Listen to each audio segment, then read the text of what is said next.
জগতগুৰু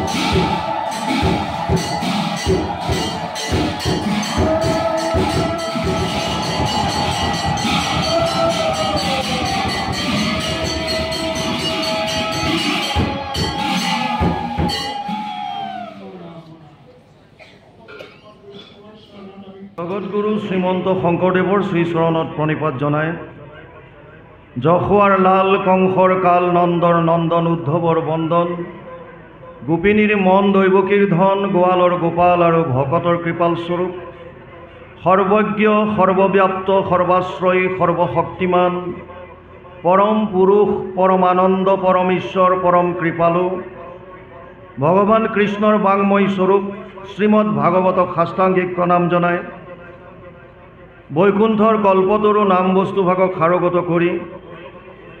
দেৱৰো দুৰ্লভ নৰতনুধাৰী আজিৰে বৈকুণ্ঠ ধামত উপবিষ্ট তথা উপস্থিত পৰম শ্ৰদ্ধাৰ বাপ বান্ধৱ আই মাতৃ যুৱক যুৱতী প্ৰমুখ্যে শিশুসকলৰ শৰীৰত নিৰ্বিৰাজমান দিব্য আত্মাক অন্তৰৰ পৰা সেৱা জনায়। বিষ্ণু বৈষ্ণৱৰ কথাৰে সমৃদ্ধ ভক্তি জ্ঞান আৰু বৈৰাগ্য বৰ্ধনকাৰী শ্ৰীমদ ভাগৱতৰ কিছু চৰ্চা কৰিবৰ বাবে আগবাঢ়িছোঁ। জয় জয়তে ভাগৱত ৰসামৃত পান এই অনুষ্ঠানটোৰ লগত জড়িত যিসকল উদ্যোক্তাৰ উদ্যোগত তথা ভক্তপ্ৰাণ ৰাইজৰ দান বৰঙণিৰ দ্বাৰা এই অনুষ্ঠানভাগ অনুষ্ঠিত হৈছে, এই সকলোটিৰে শ্ৰীচৰণত আমি আমাৰ শ্ৰদ্ধা ভৰা সেৱা নিবেদিছোঁ। ব্যাসদেৱে ভাগৱতত লিখিছে, কৃতেয়ত ধ্যায়াত বিষ্ণু ত্ৰেতায়াম যজতে মখে দ্বাপৰে পৰিচৰ্যায়াম কলৌ তদ হৰি কীৰ্তনাত। 12:3-52 দ্বাদশ স্কন্ধ 3য় অধ্যায় 52 নম্বৰ শ্লোক অনুবাদ কৰিছে মহাপুৰুষ মাধৱদেৱে তেওঁৰ অনবদ্য গ্ৰন্থ নামঘোষা যুগধৰ্ম নিৰ্ণয় 399 পদজোকাত। মাধৱ পুৰুষে লিখিছে, সত্য যুগে ধ্যান, ত্ৰেতা যুগে যজ্ঞ, দ্বাপৰ যুগত পূজা, কলিত হৰিৰ কীৰ্তন বিনাই আওৰ নাহিকে দুজা। যুগধৰ্ম মতে কলি যুগত বিশেষভাৱে আমি যি দৈনন্দিন জীৱনত তিনিটা তাপৰ পৰা তাপিত হৈ আছোঁ, আধি দৈবিক, আধি ভৌতিক আৰু আধ্যাত্মিক। আধি দৈবিক তাপ মানে সেইবিলাক কষ্ট যিবিলাক দৈৱবশত আমি পাওঁ। যেনে আজি প্ৰায় এমাহ ডেৰ মাহ আগত আপোনালোকে হয়তো শুনিছিল ম্যানমাৰত ভূমিকম্পত প্ৰায় 1700মান মানুহ নিধন হৈছে। কেতিয়াবা বানপানীত, কেতিয়াবা ধুমুহাত দৈৱবশত যিবিলাক কষ্ট বা তাপ আমি পাওঁ, শাস্ত্ৰই তাক নামাংকিত কৰিছে আধি দৈবিক তাপ। এটা তাপ হৈছে আধি ভৌতিক। ভৌতিক শব্দটো ভূতৰ পৰা আহিছে। ভূত মানে প্ৰাণীক বুজাইছে। কুকুৰে কামুৰিলে, মেকুৰীয়ে আঁচুৰিলে, মানুহে মানুহক কষ্ট দিলে, সাপে খুটিলে ইত্যাদি প্ৰাণীৰ পৰা যেতিয়া আমি কষ্ট পাওঁ। আজি প্ৰায় এমাহমান আগত আপোনালোকে সকলোৱে জানে কাশ্মীৰৰ পেহেলগামত পাকিস্তানী উগ্ৰবাদীয়ে প্ৰায় 27জন নিৰপৰাধী লোকক গুলীয়াই হত্যা কৰিছে। এয়া মানুহে মানুহক কষ্ট দিয়া। তেনেকৈ যিকোনো প্ৰাণীৰ পৰা যেতিয়া আমি কষ্ট ভুগিবলগীয়া হয়, তাপ পাবলগীয়া হয়, তাক শাস্ত্ৰই নামাংকিত কৰিছে আধি ভৌতিক তাপ। আৰু এটা জীৱনত আমি পাই থকা তাপ হৈছে আধ্যাত্মিক। আধ্যাত্মিক তাপ দুই ধৰণৰ, এক হৈছে শাৰীৰিক আৰু এক হৈছে মানসিক। শাৰীৰিক তাপ আমাৰ বিভিন্ন অংগ প্ৰত্যংগৰ বিভিন্ন অসুস্থতাৰ কাৰণে আমি কষ্ট ভোগ কৰোঁ, এইটো শাৰীৰিক তাপ বুলি কয়। কিন্তু আটাইতকৈ মাৰাত্মক বস্তু হৈছে মানসিক তাপ। আপোনালোকে জানি আচৰিত হ'ব, বৰ্তমান সময়ত প্ৰায় 99.9% মানুহ, সৰু ল'ৰা ছোৱালীৰ পৰা বৃদ্ধলৈকে প্ৰায়বিলাক মানুহ মানসিক চাপত ভুগি আছে। কেৱল টেনশ্যন, কাৰোবাৰ ব্যক্তিগত, কাৰোবাৰ পৰিয়ালকেন্দ্ৰিক, কাৰোবাৰ সামাজিক, কাৰোবাৰ বেলেগ ধৰণৰ। প্ৰত্যেকজন ব্যক্তি মানসিক চাপত ভুগি আছে। আৰু শাৰীৰিক আৰু মানসিক দুইটাক একেলগে মিলাই নাম দিছে আধ্যাত্মিক তাপ। এই তিনিওটা তাপৰ পৰা পৰিত্ৰাণ পাব পৰা যদি কিবা সুগম উপায় কলিযুগত আছে, তাপত্ৰায় উন্মূলনম, সেয়া কেৱল আৰু কেৱল কৃষ্ণত একান্ত শৰণ আৰু ভকত বৈষ্ণৱৰ সংগত তেওঁৰ লীলাসমূহৰ শ্ৰৱণ কীৰ্তন। সেইকাৰণে যিসকলে উদ্যোগ লৈ এই অনুষ্ঠানভাগ অনুষ্ঠিত কৰিছে, মই সমস্তজনৰ শ্ৰীচৰণত পুনৰবাৰ আমাৰ শ্ৰদ্ধা ভৰা সেৱা নিবেদিছোঁ। আপোনালোক সকলোৱে জানে বৰ্তমান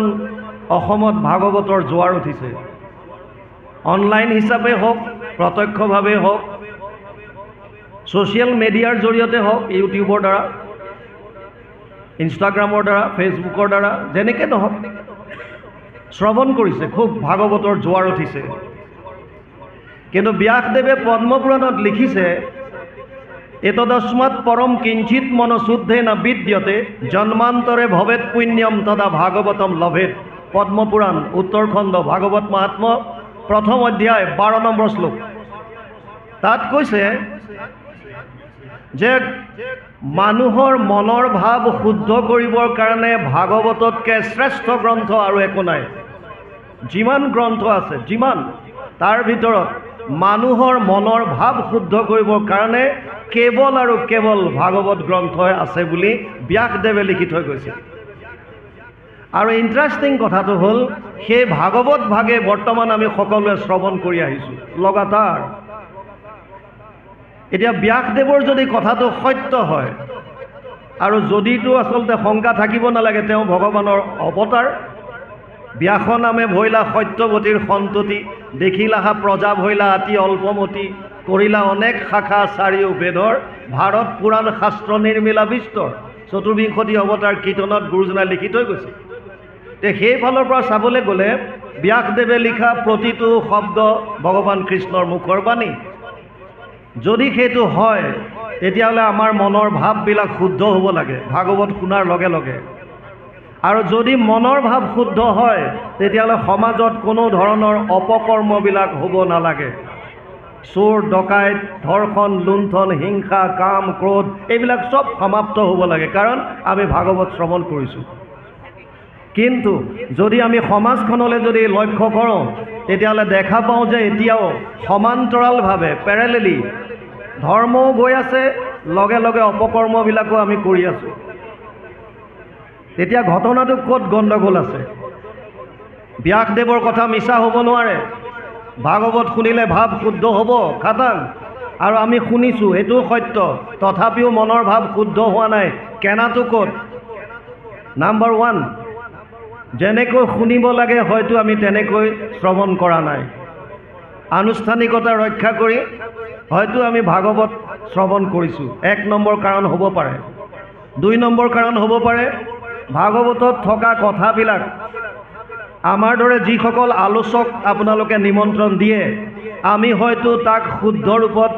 প্ৰকাশ কৰিব পৰা নাই আমি হয়তো বিফল হৈছোঁ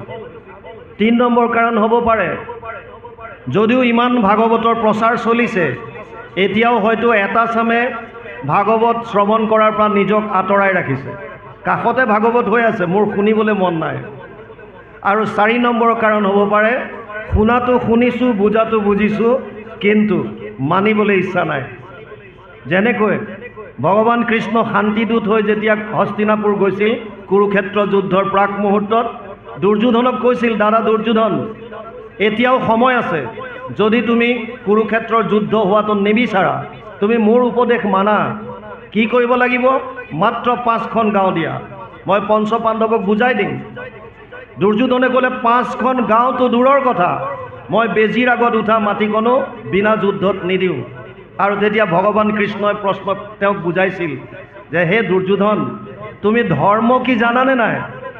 আৰু দুৰ্যোধনে বিৰাট গৰ্ব কৰি কৈছিল জানামি ধৰ্মম নাচাবে প্ৰবৃত্তি ধৰ্ম কি মই জানো কিন্তু মোৰ মানিবলৈ ইচ্ছা নাই অধৰ্ম কি জানানে নাই জানামি অধৰ্মম নাচাবে নিবৃত্তি অধৰ্ম কি হেতু জানো কিন্তু নকৰাকে থাকিব নোৱাৰোঁ আৰু সুবিধা লৈছে কেনাপি দেৱেনা হৃদিস্থিতম যথা নিয়োজয়সী তথা কৰোমি মহাপুৰুষ মাধৱদেৱে এই শ্লোকটোৰ বহু অনুবাদ খুব সুন্দৰভাৱে ঘোষাত কৰি থলে ধৰ্মক জানো মই তথাপি প্ৰবৃত্তি নাই অধৰ্মত নিবৃত্তি নহয় হৃদিস্থিত হোৱা তুমি যেন কৰাবাহা স্বামী ঋষিকেশ কৰিব তেনেয় সেইকাৰণে যিকণ সময় আজি আমি শ্ৰৱণ কৰিম আপোনালোকে ইমান শ্ৰদ্ধা সহকাৰে আহিছে ইমান দূৰ দূৰৰ পৰা আহিছে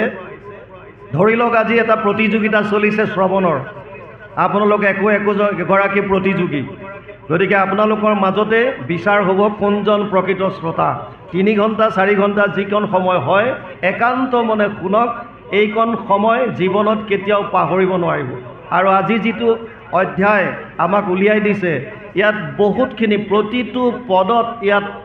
পুৰা ভৰাই ৰাখিছে সব আছে গোটেইখিনি জানিবলগীয়া গতিকে আমি পদৰ লগে লগে যাম বাপজনা আমাৰ অতি শ্ৰদ্ধাৰ আপোনালোকে অনলাইনত তেখেতৰ ব্যাখ্যা শুনি থাকে আজি অকমান অৱশ্যে পাঠত আমাক সহায় কৰিব তথাপিও আমি হয়তো অকমান বেছিকৈ ক'ব লাগিব বাকি পাঠ কিমান যাব হেতু অকমান সন্দেহ আজি দায় দোষ নধৰিব ডাইৰেক্ট আজি ভাগৱতত সোমাও ভাগৱত মূল সংস্কৃতত 12টা স্কন্ধ 335টা অধ্যায় 18,000 শ্লোক 5,96,000 শব্দ 10টা লক্ষণ